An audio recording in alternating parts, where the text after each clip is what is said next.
goes. Whoa! Oh man.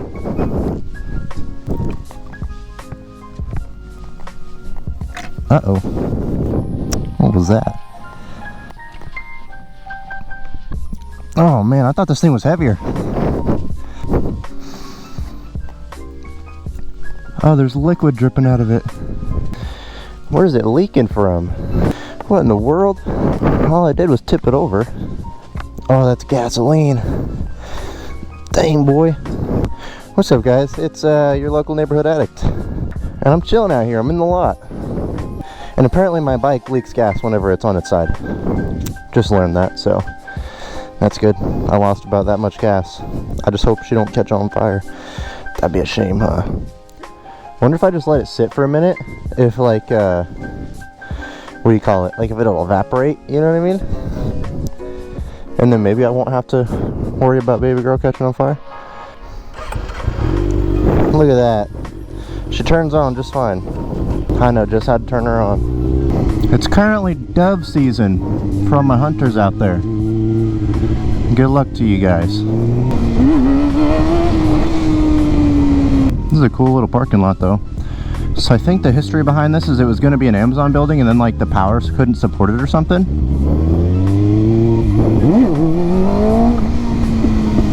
I think that's what it was.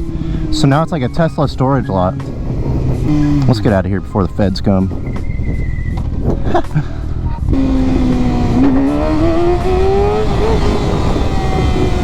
I like this bike. Oh, there's a bunch of cars coming. Should I just cut them all off? Anyways, guys, the point of today's video. Oh, America. We're in Texas. We love our guns.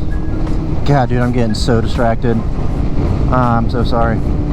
Somebody asked me recently, I'll see if I can find the comment and I'll like put it right here or whatever the cool kids are doing, but somebody asked me how I got into motorcycles. And I'll tell you what, it's not really how I got into motorcycles, it's how somebody else got me into motorcycles.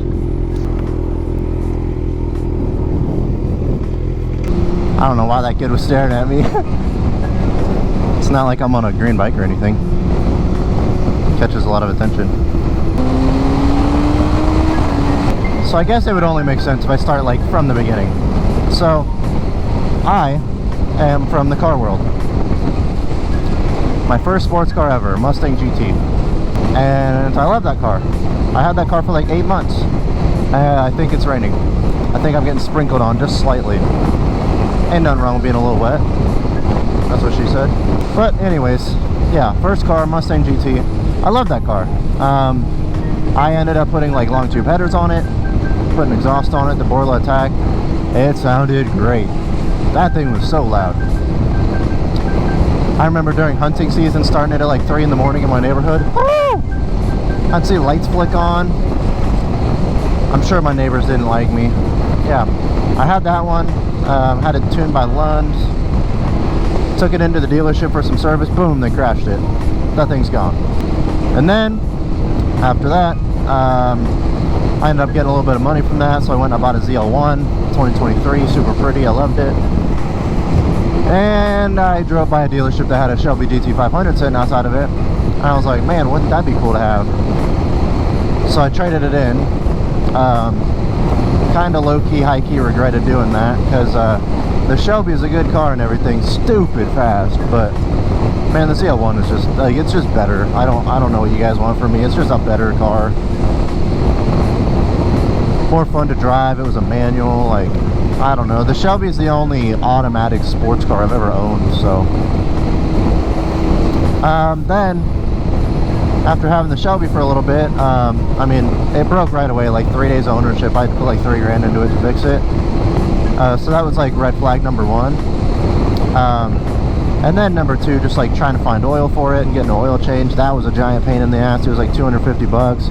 Insurance was like $750. My payment was $1,500. Like, it was just for a car that like would break a lot and was so expensive to maintain to have to pay that much insurance and payments and everything like that on it. And to be quite frank with you, I wasn't even really having, you know, $1,500 plus $750 worth of fun in it. So, I ended up deciding, I'm like, you know what? I don't need a ZL1. I'm gonna get an SS. I'm gonna make that boy chop. Put a cam in it, because I was a little nervous about buying a ZL1 and you know, doing all of the things to that. But yeah, I was worried about the ZL1. I didn't want to do a whole bunch of stuff to it, and then, you know, something happens, and then I just blew up a $10,000 motor, plus all the other stuff that I put into it. So I just decided, you know what, SS is the way to go. I honestly think the SS sounds a little bit better too when it's cammed and everything anyways, just because you can't go quite as aggressive with a supercharger. Oh, I'm wet now. And then after a little while in the SS, I was like, man, truck life, boy, right? Am I right? Come on. And so I bought a ZR2 so that I could do like a bunch of off-roading and all that cool stuff. And boy, I love it. But also that thing breaks all the time, and I'm lemon longing it right now, but I'll probably just end up buying another one. But yeah, the one I got's pretty fucked. So that's just like kind of my history. And just so that you guys understand why it was so easy for me to step into the bike world. I've driven a lot of manual cars. I've done a lot of fast boy shit. I'm pretty used to it. Like I've been in the scene for a while, you know what I mean? And so my girlfriend talked about how she always wanted motorcycles, and I'll be honest with you, bro, I thought that shit was stupid. I was like, motorcycles, they're so dangerous, blah blah blah. And then on another note, I was like, why would I have two vehicles? You know what I mean? I don't know, just a lot of things going through my head. And finally, I just like heard her out, and I was like, let's just go look at some bikes. Like, it'll be fun. Let's just go sit on some. And we went and sat on some. We went to a Yamaha dealership. Ooh, it's them Harley boys. We went to a Yamaha dealership. Yeah, we sat on R3 and I believe an R7. R7, I remember feeling like it was a little bit tall for me, which also that was like the first bike I ever sat on, so I didn't really know. For all I know, this might be taller and I'm just used to it. I have no idea. It's been a long time since I sat on an R7. But I also sat on the R3, and the R3, dude, super comfortable. I was like, man, I could ride this thing. But, you know, obviously the R3 is really slow, so yeah, we ended up not buying bikes that day. We were really just looking. But oh, excuse me. And then a little bit of time actually went by, and man, we didn't talk about or look at bikes for a while. I don't think. It's hard for me to remember, but I think it was a couple months. And yeah, we didn't really do anything with the bike thing. And then I remember just one day just being like, we just started talking about bikes again, and we talked about them for a few days. We were talking about like what we would get. I started watching some videos on them. I started getting real excited about it, you know, just the thing. And then to be honest with you, man, at first I was like, I don't want to buy a Ninja. I don't know why I thought that. I think it just felt like a super generic car, like a Dodge Challenger, you know what I mean? But I was like, I don't want to buy a Ninja. Like, that's, you know, that's weird, whatever. But so then I was like thinking about doing like the Honda CBR 650, I think it was, or the 600. I don't know, whatever one's the inline four. They might both be inline fours, I don't know. But I honestly thought that the E-clutch would be like kind of a cool thing to have, because I didn't really know. I heard that like finding neutral on a bike was really hard, and I was like, what if I just never have to find neutral and I can just use money to solve that problem? And I'll be honest with you, bro, we went to the Kawasaki dealership first because she wanted to look at Ninjas, and you know, ladies first. And so we looked at the Ninja 500 for her. And I remember looking at the Ninja 500 and just being like, man, not for me. The 650, man, not for me. And then she went to the bathroom, and then I sat on the ZX4R. And to be fair, I thought it was way faster than it actually was. I thought that I was just being funny, playing a joke on her. I was like, what if I buy this one? And then the guy's like, yeah, this would actually be a pretty good first bike. Then he started telling me about how it was an inline four and everything, and blah blah blah.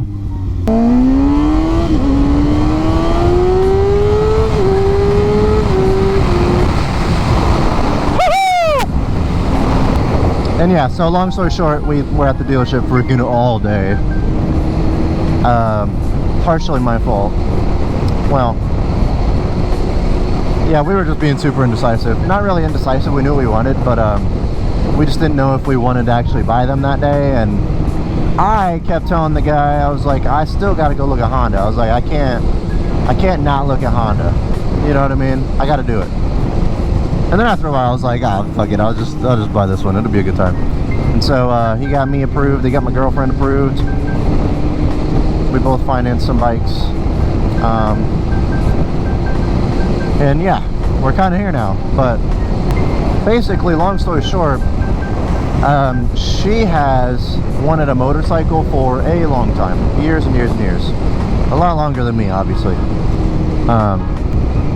And so I kind of just did it as a way to like spend time with her, to be fair. At first, I should say. At first I was like, this is just going to be a good way to spend time with her. I'm not going to ride it very much. You know, mostly just to try and like be with her and keep her safe. That kind of thing. And then it's just totally different. Like, I didn't realize, like, she's fine. She knows how to ride her bike. You know, it's quick enough to where if she needs to, she can get out of a sketchy situation. Like, yeah, she's good. And so now, I'm realizing that that may be why I bought the bike that day. And partially just because I thought it'd be fun, don't get me wrong. I mean, having a motorcycle's sick. But, as time goes on, I realize that it's not really about that anymore. And yes, I love spending time with her, but there's just like a community. There's a community behind it. I got a lot of friends.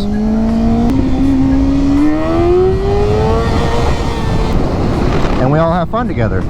We all go and do like our little amateur stunt rides and do some fast boy stuff, but not as much of that because, to be fair, I'm not really a guy that likes to go too fast. I'll do it every once in a while. Every once in a while is okay. Like, it's all about calculated risk. You know what I mean? Like, do I want to go fast every day? No. I'm not going to split cars every day. But doing it for the one time, like, you know, that's calculated risk. I'm like, okay, the risk to reward might be worth it here. Every once in a blue moon I'll do some fast boy stuff, but most of the time, you know me, I just want to learn how to do my wheelies and everything. And the day I bought this bike I was doing stoppies on it, so you know, that's kind of how I enjoy it. Everybody rides their own ride, right? Some people think it's what do you call it? Lame? I don't know. Whatever the kids are saying. I don't know. That's how I enjoy riding my bike. And to the people who want to go fast, I get it. I understand. It's fun. Okay. Sometimes I get nervous. I'm like, is this person gonna pull out right in front of me? Because they do sometimes. They do be doing that. Anyways, though, yeah, that's kind of my story on like my introduction to the car scene. You know, definitely my introduction into the bike world. Shout out to my girlfriend. Yeah, I like it. Ooh, SRT. Who doesn't love them a good Hellcat? Oh, the shade feels so good. It is hot out here, boy. We're in Texas. It's that Houston summer, man. Super hot out here. This is that type of weather you can't leave the baby in the car in. You probably shouldn't leave the baby in the car ever, but anyways, guys, I'm gonna go explore this neighborhood a little bit. I want to see what's back here. But you know, I think here coming pretty shortly, I'm gonna be doing my first ever hood tours video. And yeah, comment down below what your guesses are, where it's gonna be at. Somewhere south of downtown Houston is the hint that I'll give you. It's gonna be south of downtown Houston. In between Galveston and downtown Houston is where it's gonna be. So, man, if you like the video, I appreciate you guys. Oh, big bump, jeez. If you didn't like the video, man, don't like it. It's okay. I don't hold any hate in my heart. Peace.